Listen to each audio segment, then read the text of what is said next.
Welcome, Spartans, to Halo TV Plus, part of Evolved, your home for Halo. I'm your host, Oran, and on Halo TV Plus, my guests and I recap Halo's original TV show, Halo the Series, and discuss its contents and unique canon within the Silver timeline. Joining me this evening for Episode 1, Contact, is Nick Castillo. Nick, welcome back to the show. Hey, thanks for having me again, Oran. Appreciate it. Yes, I love to have you on. You've been a hoot, and you're just fun to talk to, my guy. And quite a holler, I've heard this stuff. You know, a hoot and a holler do go well together. Let's see. So now this is part 2 for this week's episode, Contact. We, here on Halo TV Plus, each week we produce 2 accompanying podcast episodes for the Halo TV show's weekly episode, commentary episode, and analysis episode.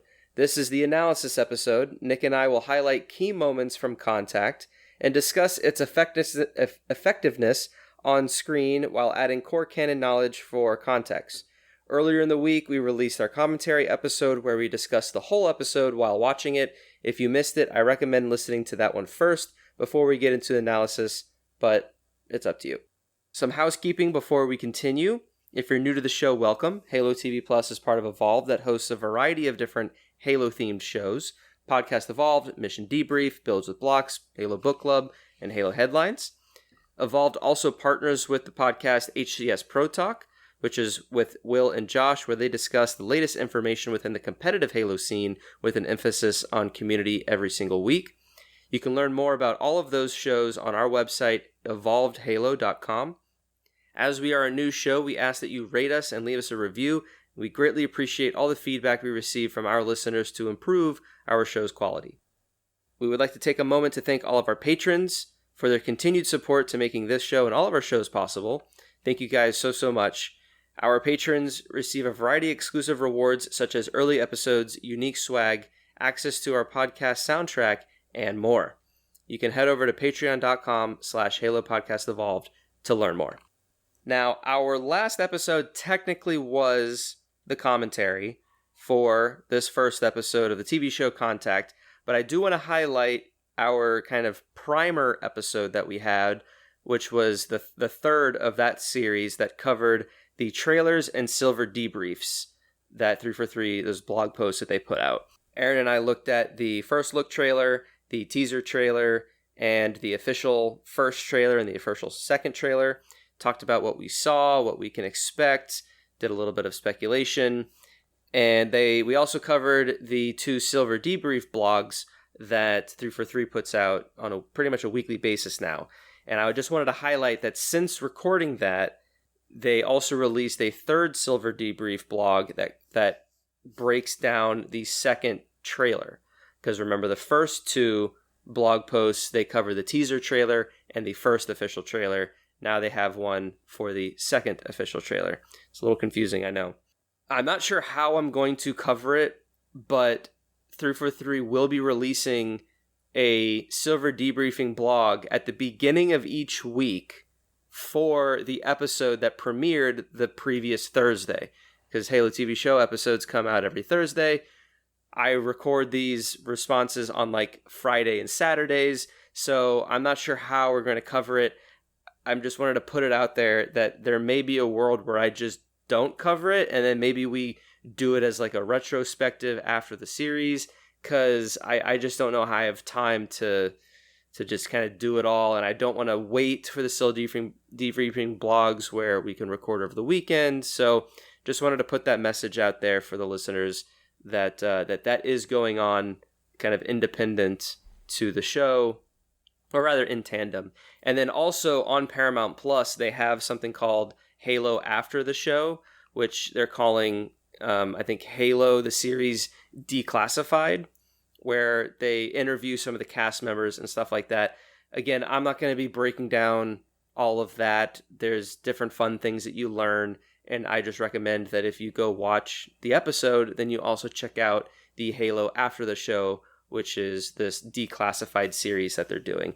For episode 1 Contact, they did an interview with Pablo Schreiber. They did a little bit of like context of the Halo universe, where Cortana talks you through a little bit of the history of Halo as a franchise, and some other little fun details in there. So again, you can kind of go out, listen to those. For this episode and for our analysis episodes in general, we're basically going to cover a little bit more specifically the decisions that they made in the episode. So during the commentary episode, we've touched on, as much as we can really talk about while we watch it. But for this episode and for the analysis episodes, we just want to dive in a little bit deeper. And Nick and I feel that for episode 1, it would kind of make sense to just focus on the characters. The Paramount Plus and Showtime have been talking in length on how this is a very character-focused story. There's a lot with Master Chief discovering his humanity, a lot with different characters and like their morality compass, ethics, good versus evil, me versus you, and all these different types of viewpoints that that are going to be explored. And so we feel like the best way to do this is talk about the characters. We also highlighted all the characters and some of the events in one of our other previous episodes. So I think it's good to kind of give that foundational discussion as we move on into this season. So I will wrap up by, or rather, I will kick off the conversation. Well, that's the podcast. Thanks, guys, for coming out. It's been a great wrap up. I don't know why I said that. I'm going to kick off the episode by saying the synopsis for Contact.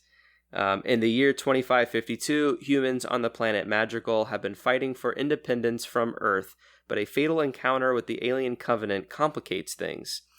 Master Chief John 117 and his super soldiers Spartans join the fight. After the battle, Master Chief heads to his home planet of Reach with a Madrigal survivor and a mysterious object he discovered on the planet. But a controversial order has John questioning his mission and himself. The director is Otto Bathurst. The episode was 58 minutes and 56 seconds, and the original air date was March 24th. Now, I do want to note one thing, that in this description, it says that Master Chief's home planet is Reach, which is not a core canon fact. Master Chief is from Eridanos 2. Right, we all knew this. Yes, yes. Yeah, I mean, clear. If anyone's who played the games know this. Yeah, I was about to say it, but thank God you said it. If you've only played multiplayer, you would know this. It's just what it is. So yeah, I think that's interesting that's in here. And then I do also want to note, just in regards to like timeline stuff, this takes place in 2552, but like we discovered the Covenant like in 2525 in the original series, and we've been fighting the Covenant for a few years in this episode. So like I think it's better to just think about the timeline as it exists like on screen, right? Don't think too hard of like, oh, well, Master Chief was 6 when he was into the program, and that happened in like 2517, and he was then, all this other kind of stuff. I think if you just think about it within the context of the show, it'll just make it make sense. Because like they've changed it all to make it make sense in the show, instead of trying to be like, well, in this point in time, this happened in the books, and this happened in the game, and then this happened in the thing. It's just like, no, like they've been fighting the Covenant for a few years. It's 2552. Master Chief's doing his thing. The insurrectionists are doing their thing. We'll see how it unfolds. That's kind of all I'm going to say about that. I guess, should we start with the Master Chief? That kind of makes sense, right? I mean, it's kind of like what the thing's about, right? Yeah. The big moment in this trailer, or not this trailer, but the big moment in this episode is him removing his helmet. And we'll just start the conversation there, I guess. What did you think of the removal? I talked about it a bit, which I can kind of go over again in the commentary episode, but what's your point of view from it, Nick, in terms of that scene? Yeah, we both kind of discussed in that if it's a good payout, it works. If it just happens to serve a fan base, it sucks. But I think the way it leads up to it, because it happens within the first, or right in the middle of it, and it's the lead up into it makes it make sense. So like, I feel from like a storytelling point of view and a person who doesn't know the backstory that well, again, anyone who's listened to me, I probably suck at the backstory, but I really do enjoy learning about it. And I really did enjoy the filming and cinematography and the games when I did play them. I think this felt justified, and I felt it was grounded in truth and a reality that this makes sense to do. So I think it was pretty good. I 100% think that like the removal was one necessary for the show as a whole. I think it's a fine choice that they decided to do it in the first episode. I think they could have waited to the second episode if they wanted to, but for what they did do and the emotional beats that we got from Chief and Quan leading up to it, I felt like you said justifies it. And there's an emotional impact with Chief now not really knowing what is going on with these flashes. He feels different. His emotions, he's clouded. He's the UNSC is kind of doing some shading things and like shutting down the air in the pellet or in the Condor. So like he's confused, and Quan is confused and scared and terrified and all these emotions, and he wants some answers. And so in that moment, he needs Quan to be on his side, and he feels that the way to make that connection is to remove his helmet and have that human to human connection. Because at the end of the day, there's a guy in a suit underneath there. So I very much like that. I like this direction that we're headed, where Chief is discovering his humanity. In the beginning part of the episode, it's very much Spartan combat, killing machines, badassery that we're used to from the games. And Chief does that. He doesn't say a lot. He says what he needs to say. He gives his commands. And even interacting with Quan before he removes the helmet is still very like matter of fact. Like, I'm going to the machine to check my, biometrics. And then Quan's like, basically, you don't feel good? And he's like, yeah, I don't feel good. But like, that's just kind of how Chief talks. He's very analytical and specific. Yeah, one of the things we were saying too is even without the helmet, and like he is very robotic in his movements, in that it is fluid when they happen, but it's very much not like unnecessary. Like, he moves his whole torso up to look, and it feels like a soldier would still the whole time, and I like that very much too. And the little subtleties. It was nice. So I like Chief and this portrayal. I like Pablo Schreiber. I think he's doing a great job in this first episode, and I'm just excited to see more, really. Agreed. I guess we'll move to Quan, since we kind of briefly talked about her. I think I'm kind of tied into who had the best acting in this episode between Quan, who's played by Yurin Ha, and Air Admiral Parangoski, who's played by, I think, Shabana. Yes, I'm with you on this as well. Like, the two of them this episode are just amazing. They're the left sharks of this, right? Or was it right shark? I think it's left shark is the meme that kind of stole the show. I think it's left shark, yeah. But we're introduced to Quan being the rebellious teenagers that everyone goes through, and they discover the Covenant, and the Covenant fire back and just murders her friends. And she goes from joyous, happy-go-lucky, yeah, I want to get off this rock and you're never going to see me here again, to just being completely horrified. And just the terror on her face, just like every time I watch this, I just am like, damn, it's so good. She did such a phenomenal job, in my opinion. And that's what happens when you do drugs. The Covenant finds you. They murder you. This is really, the Covenant is the good guys. Oh, gosh. That'd be a great... We should make that PSA. That's a TikTok right there.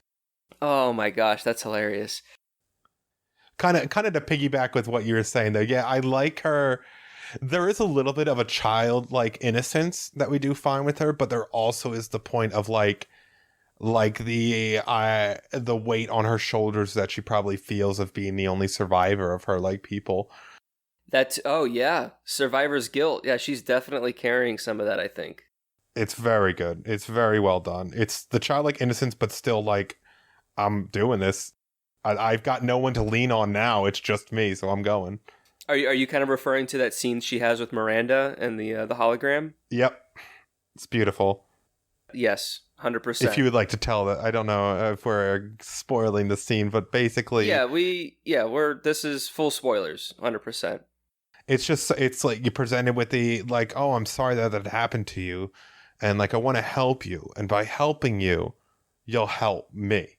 It's like, well, that's not really helping you, isn't it? You would just help me in general.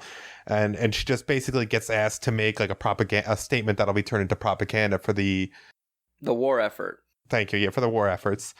They basically Miranda is I don't know where you'd put her on the D&D, 9. What's it called? The neutrality thing? What am I thinking of, Nick?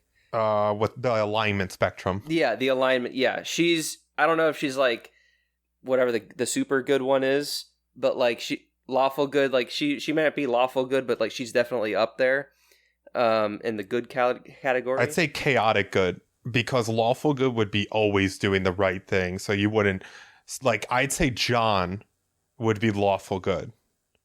chaotic good, I would say interesting. Actually, I don't know. Maybe a neutral good?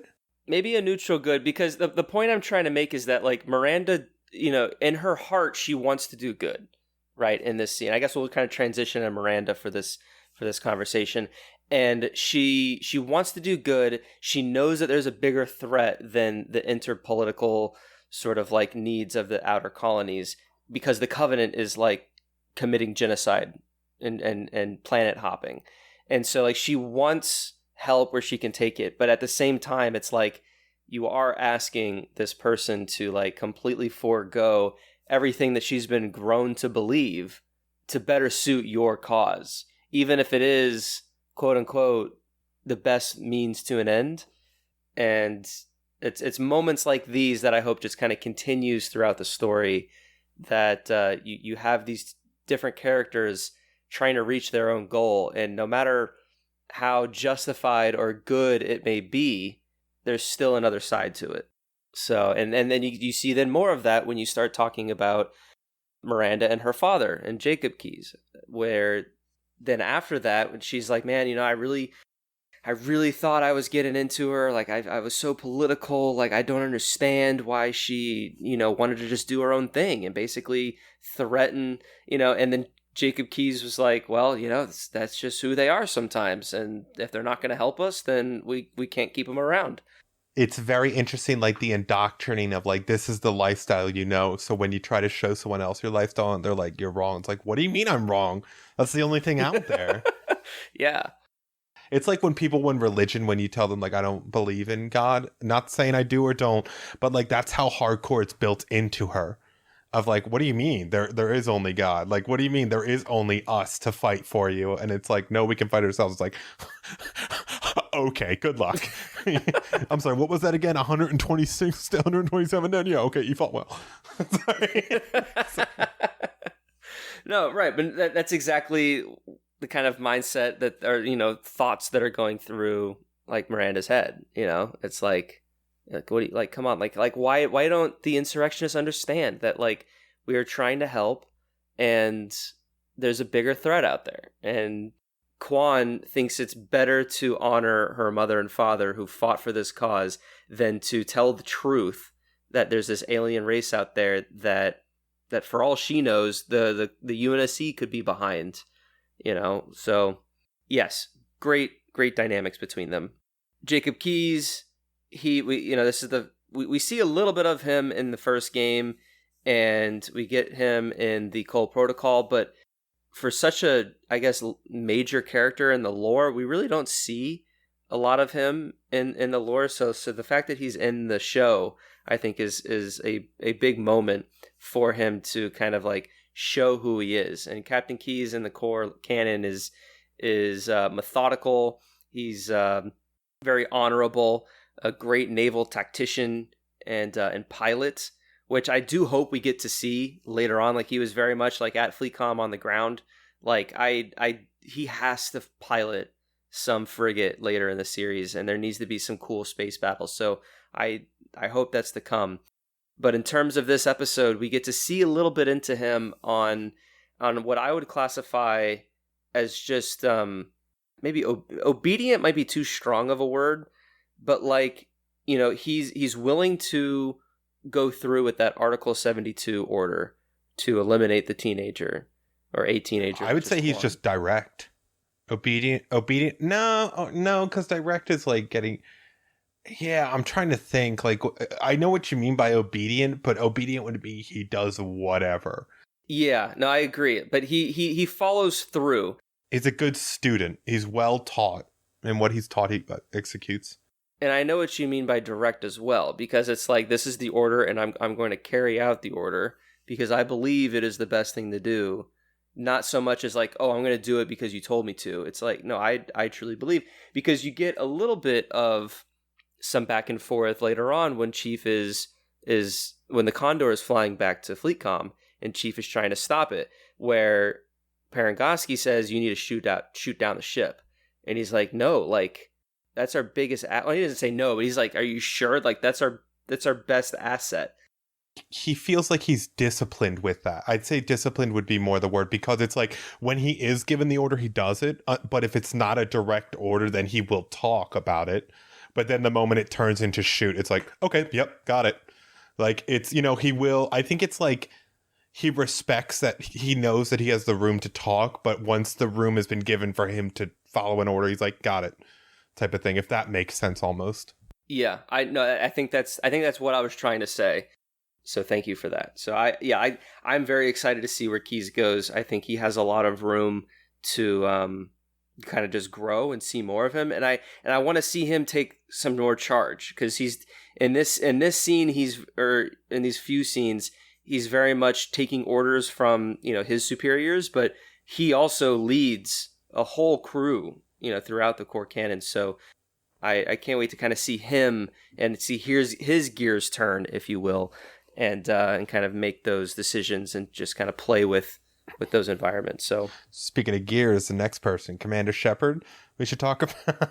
So Commander Shepard, confirmed part of Halo Silver timeline. Don't know if it's a man or a woman yet, but we'll keep you informed. We'll start a new podcast with that. It'll be a whiteboard conspiracy theory one. That'd be great. I think we should talk about Parangosky next, because we've kind of mentioned her a few times. And what's also great is that like we keep kind of segueing into all these other characters, because all these characters are just interacting with each other. That's why I feel like the Parangosky, older Keyes, and Doctor are like in the same category of talking, because they're so dependent on their dynamic between each other. And that's what you see clearly when they talk. They all have their own sort of place in the not necessarily like in the UNSC, but just like, Dr. Halsey is this type of scientist. Commander Keyes is this type of, commander/doctor. Captain Keyes, they all have their own little role, so to speak. And them playing off each other on how they would resolve a situation. And then underneath all of that, you have the family drama of it all, to where Miranda is the daughter of Jacob and Catherine Halsey. So like that also, you pull on those strings in such a good way, you can have a really dramatic, character driven show. And I feel like they definitely started that. I wouldn't say it was super effective, but I see the threads starting to be woven, if you will. And I just hope the writing gets to the level that it needs to be to really make it an interesting dynamic that we get to witness. The last thing I'll say about Parangosky is that I just, again, the actress, she just, the way she keeps her composure, and she breaks very subtly, I think, in some of those moments, like when Chief gives Quan the BR, she's like, why did Master Chief give an insurgent a weapon? She's so perplexed in that moment, and just turns to Halsey like, this is our super soldier. Like, what is going on? I don't know. I think she has like the most subtext in what she's saying, and it just blows me away. And I really can't wait to see more of Parangosky, because even in the books, like she is a force. She is in control of so much, and I wouldn't say she's like overly manipulative, but like she has the power and the influence to kind of be that. And like her section 3 of Oni very much is that, and the super secrecy of that. So heck, I'd be great to just see more Oni section 3 stuff. Like we've only seen like Fleetcom, which is the super high level, but like Parangosky's like whole division that she's in control of is There's a lot of juicy stuff there from the canon, so I hope we get to explore more of that. I'm not as huge of the book nerd and the canon nerd, but you were talking about earlier her sternness of like, I said it in the watching review, but it's like she doesn't say no. It's almost like I'm sorry.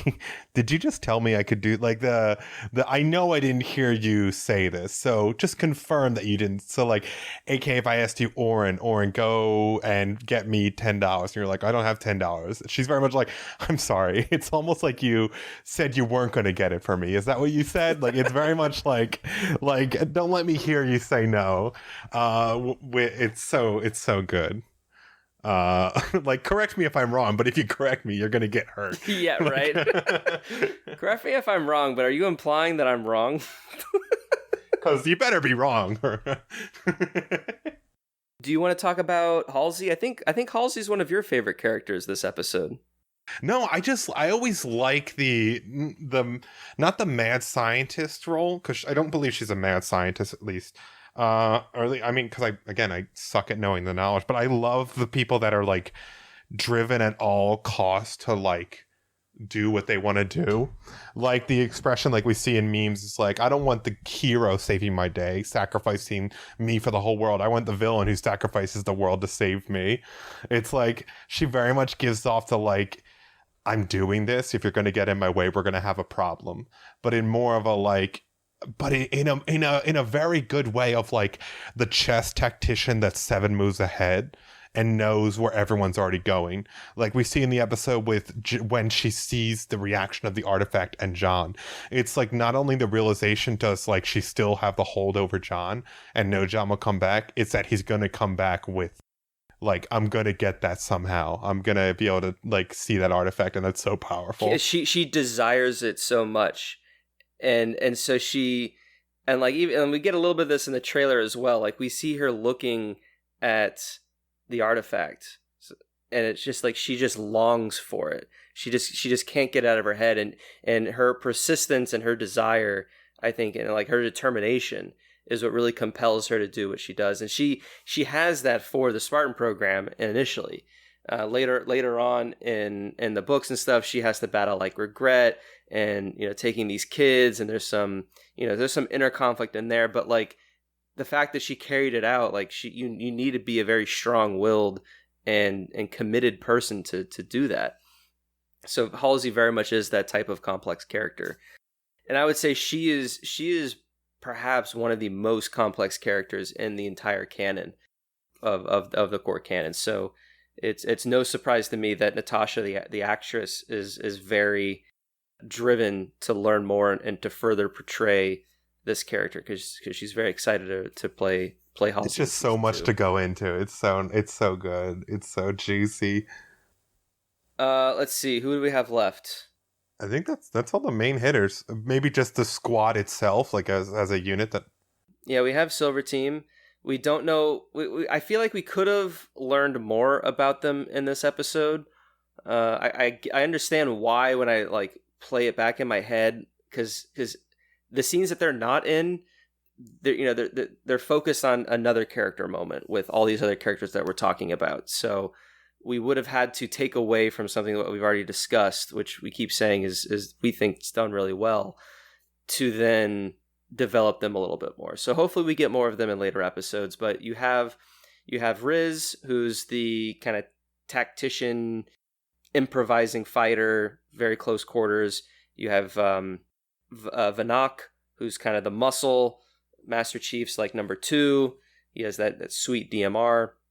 And then you have Kai, who's your sniper, long distance scout sort of character. So yeah, we don't get a lot from them, but you know, we do get a fair amount of Blue Team throughout the books, which Silver Team is very much influenced by.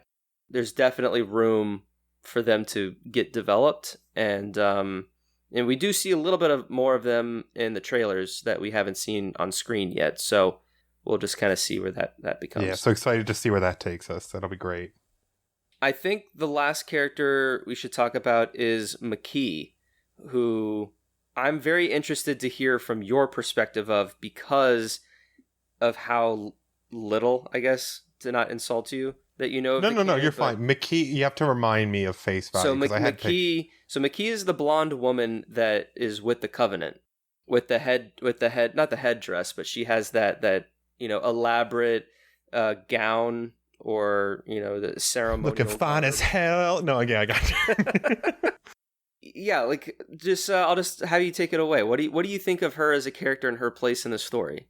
Yeah, like you said, I'm not a big, I don't know any lore about her, so it's kind of like just based on that one scene. She gives me the looks of a Daenerys Targaryen still, but the feel of a person who is still like it's interesting because like, again, it's like, it's not long. It feels like 30 seconds we meet her at all, but it feels like she's yearning to know more about everything.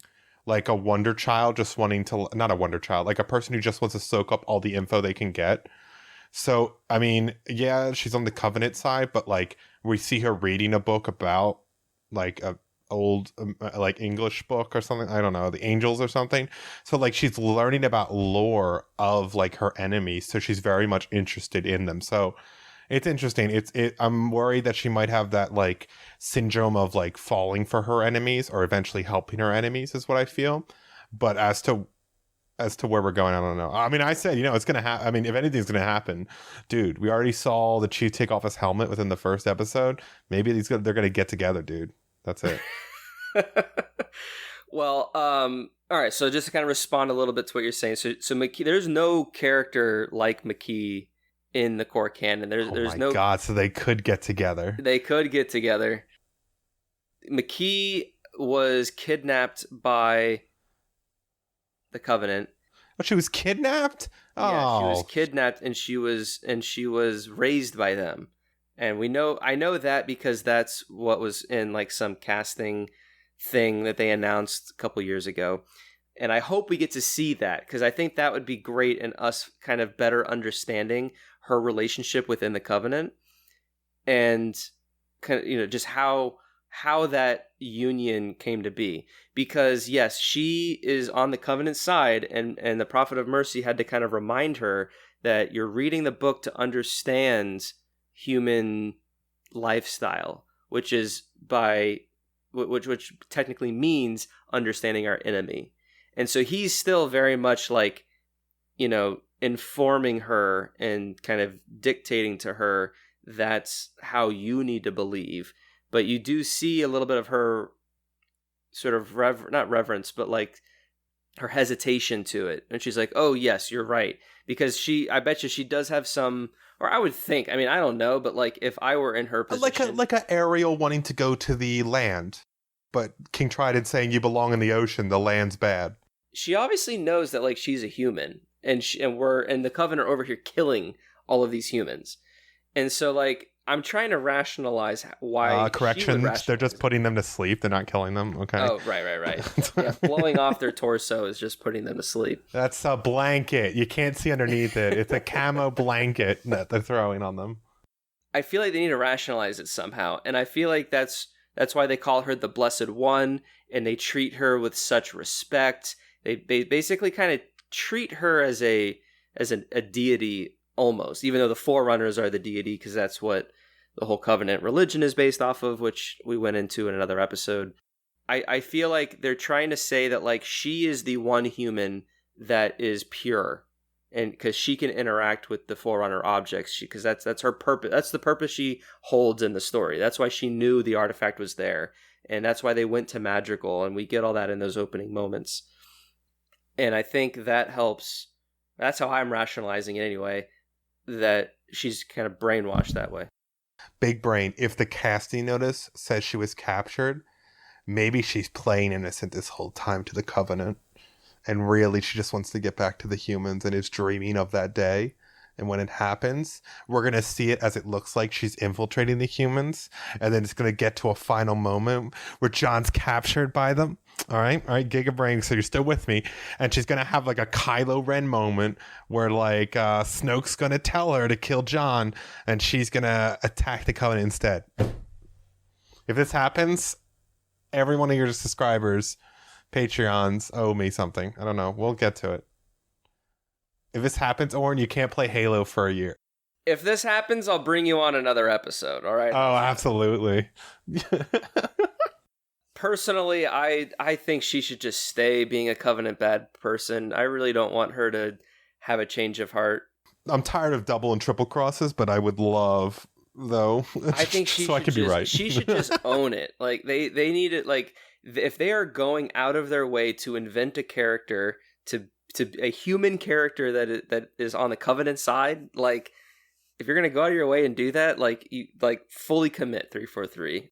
Like make me want to root for her, which means I'm rooting for the Covenant, not I want to root for her to backstab the Covenant because every other character wants to stop the Covenant. Like give me a reason to want the Covenant to succeed a little bit. Because remember, like the whole dynamic of Game of Thrones, to kind of piggyback off your Daenerys Targaryen reference, you ask a room of 40 people who are all Game of Thrones fans, you'll probably get like 5 or 6 different responses of like who they want to take the throne, who they feel is the most worthy, who they want to win at the end of the day. And that's what makes that show, at least in the, first and couple all of them are seasons. Wrong except for me. Yes. Yeah, right, yeah. So that's what I mean. Like to make this show better, quote unquote, you just give different reasons to pull for different characters. And if everyone's always after the same thing, you might lose a little bit of that motivation. Whereas if you're able to give me a reason to root for McKee, who is for the bad guys, then that makes that element of the show better layered. So we'll see what they do. Yeah, I can't wait to see. All right, I think we'll end it there. If there's a character I'm forgetting, then that means they weren't written well enough for us to remember who it was. Do better, 343. Do better. I want to see our sergeant make an appearance one of these times. Oh, Johnson? Yeah, I just want him once, like just a moment. I have since you brought him up, I have a bit of a theory. Oh gosh, go on.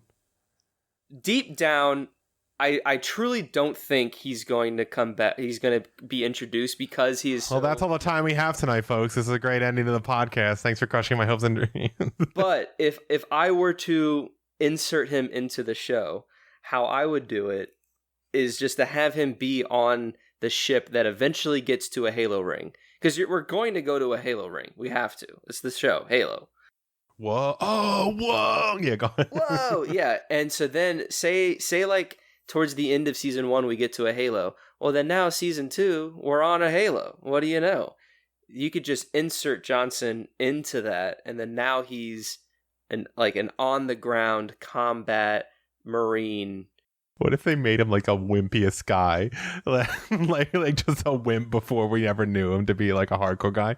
Well, what's great about Johnson is that he's kind of a caricature of those like military sergeants. So like, yes, he's his own character and we love him and stuff, but like he kind of just fits the mold. Like he's kind of the sergeant or whoever he is in like the movie Alien. With Sigourney Weaver, like that guy is Sergeant Johnson, like no matter how you slice it, and that character appears in so many other, like you have Full Metal Jacket, to a more extreme degree, you have the drill sergeant who yells at Private Pyle the entire time, like so somewhere in the middle you have Johnson between like that and your other sort of like Major Payne type of sergeants. So you heard it here, folks. Oran confirming season 2 of Halo. Sergeant Johnson will be in that season. All right. Well, I think we'll end it there. I mean, I think it's kind of early to really touch on the overall, themes and stuff because the core of it is that it's Master Chief finding his humanity. We get that. I'm sure it's going to be developed in later episodes, so we can touch on that development, that journey, and talk a little bit more about what's changed between core canon and the Silver timeline.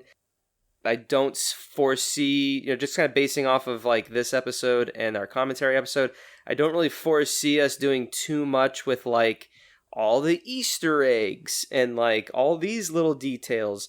I think we're going to kind of learn organically together with me and my other guests as we move on from episode to episode of just kind of like how this show is developing as a TV show. What's effective, what's not, and what's changed here and there. So anyway, I would love to hear feedback because to be honest, this show is a little bit improvised because I'm not really sure how to structure it, but it's all rooted within what's on screen. And that's why we started with the characters, because to kind of bring it back, it's a character-driven show. And that's what the writers and everyone's intended to be. So let's analyze it from that point of view. And we're going to continue to look at this from a TV show, see what works, see what keeps us entertained.